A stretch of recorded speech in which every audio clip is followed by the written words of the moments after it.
Le fil d'araignée par Yunosuke Akutagawa. C'était un jour que le Seigneur Bouddha flânait seul au bord de l'étang au lotus, au paradis. Les fleurs de lotus qui s'épanouissaient dans l'étang étaient toutes d'un blanc pur, semblables à des joyaux sans tache. Et de leur cœur d'or montait sans cesse un parfum d'une douceur ineffable qui embaumait l'air. Il devait être le matin au paradis. Alors le Seigneur Bouddha s'arrêta au bord de l'étang et, perçant du regard les feuilles de lotus qui couvraient la surface de l'eau, il aperçut la scène qui se déroulait en contrebas. Car sous cet étang au lotus du paradis s'étendait le tréfonds de l'enfer. Et à travers l'eau cristalline, on pouvait distinguer les paysages de la rivière Sanzu et de la montagne d'Aiguille avec une netteté telle qu'on eût dit le voir à travers un miroir.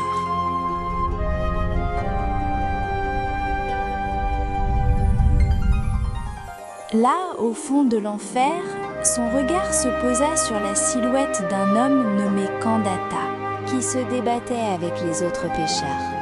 Ce Kandata était un grand bandit qui avait commis maints méfaits, assassinat, incendie de maison.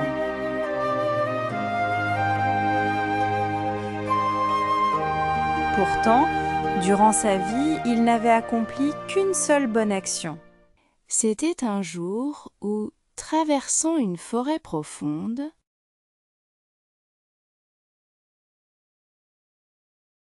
il aperçut une petite araignée qui se faufilait le long du chemin. Kandata leva aussitôt le pied pour l'écraser, mais alors... « Non, non, pensa-t-il soudain. Aussi petite soit-elle, c'est aussi une créature vivante. Lui ôter la vie sans aucune nécessité, quoi qu'il en soit, serait pitoyable. » Et ainsi, il s'abstint de tuer l'araignée et lui sauva la vie. Tandis que le Seigneur Bouddha observait cette scène en enfer, il se souvint que Kandata avait jadis sauvé une araignée, et il résolut qu'en récompense de cette unique bonne action, il, si possible, délivrerait cet homme de l'enfer. Heureusement, son regard se posant non loin sur une feuille de lotus vert jade, il vit une araignée du paradis tisser son magnifique fil d'argent. Le Seigneur Bouddha saisit délicatement le fil de l'araignée et, à travers les fleurs de lotus d'un blanc immaculé, la baissa directement jusqu'au fond de l'enfer, loin en contrebas. C'était là Kandata, au fond de la mare de sang de l'enfer, s'enfonçant et refaisant surface avec les autres pêcheurs. Partout où le regard se posait, ce n'était que ténèbres absolues. Et quand une forme indistincte semblait émerger de cette pénombre, c'étaient les redoutables aiguilles de la montagne d'Aiguille qui scintillaient. Une désolation indescriptible.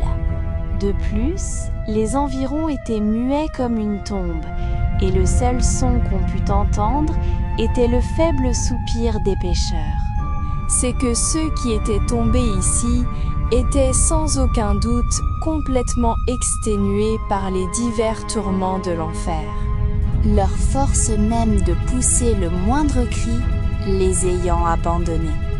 Ainsi, même Kandata, ce grand bandit, suffoquant dans la mare de sang, ne faisait que se débattre, telle une grenouille à moitié morte.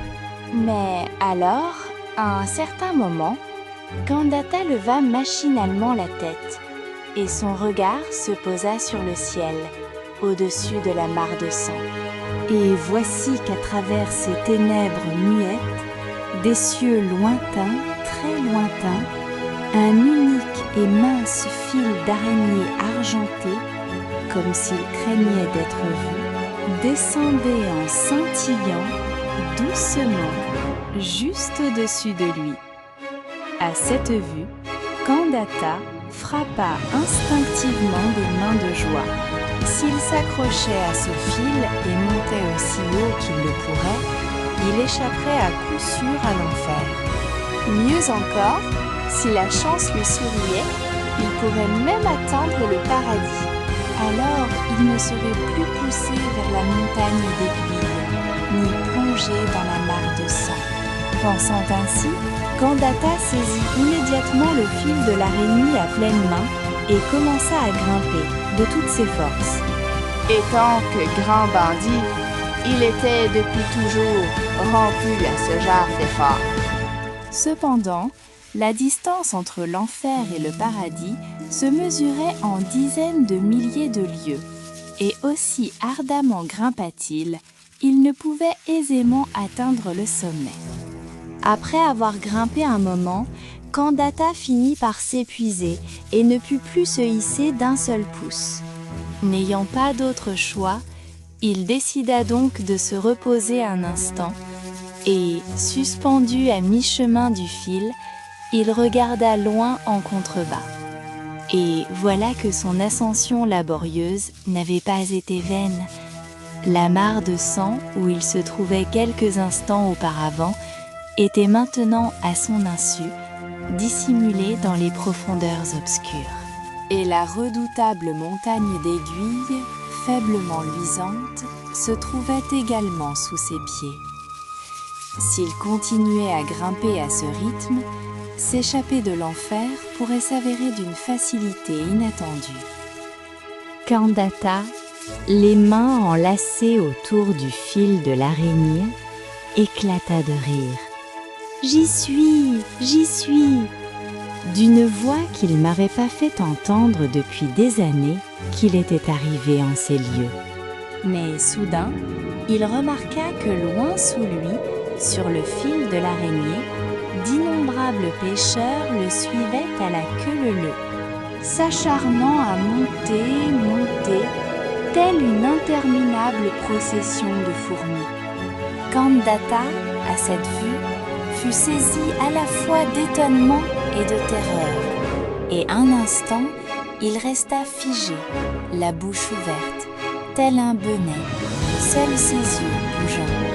Comment ce mince fil d'araignée, qui lui semblait à peine assez solide pour lui seul, pourrait-il supporter le poids d'une telle multitude?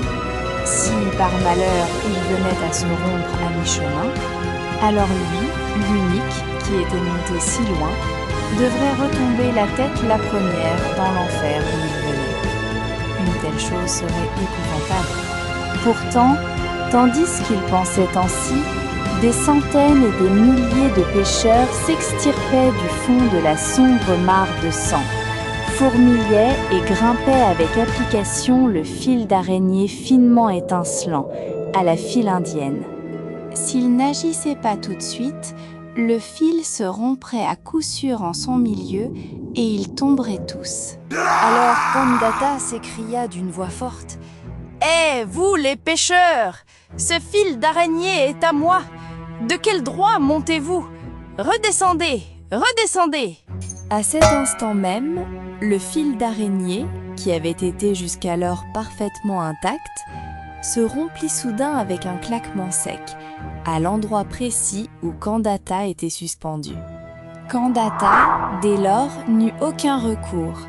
En un instant, fendant l'air, tourbillonnant comme une toupie, il chuta tête la première dans les abîmes d'obscurité, disparaissant de la vue en un clin d'œil.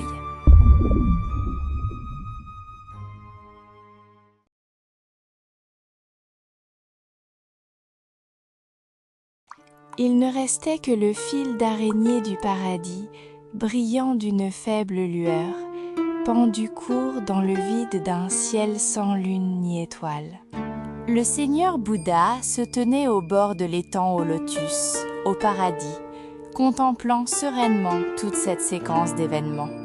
Et quand Kandata s'enfonça comme une pierre au fond de la mare de sang, il afficha un visage affligé et se remit à flâner sans but. Le désir égoïste de Kandata de s'échapper seul de l'enfer et le fait qu'il ait reçu un châtiment à la mesure de ce cœur retombant ainsi dans son enfer d'origine, cela, aux yeux du Seigneur Bouddha, a dû paraître digne de pitié. Pourtant, les lotus de l'étang aux lotus du paradis ne prêtaient ni l'attention à de telles considérations. Leurs blanches corolles, précieuses comme des joyaux, balançaient leur calice autour des pieds du Seigneur Bouddha. Et de leur cœur d'or montait sans cesse un parfum d'une douceur ineffable qui embaumait l'air.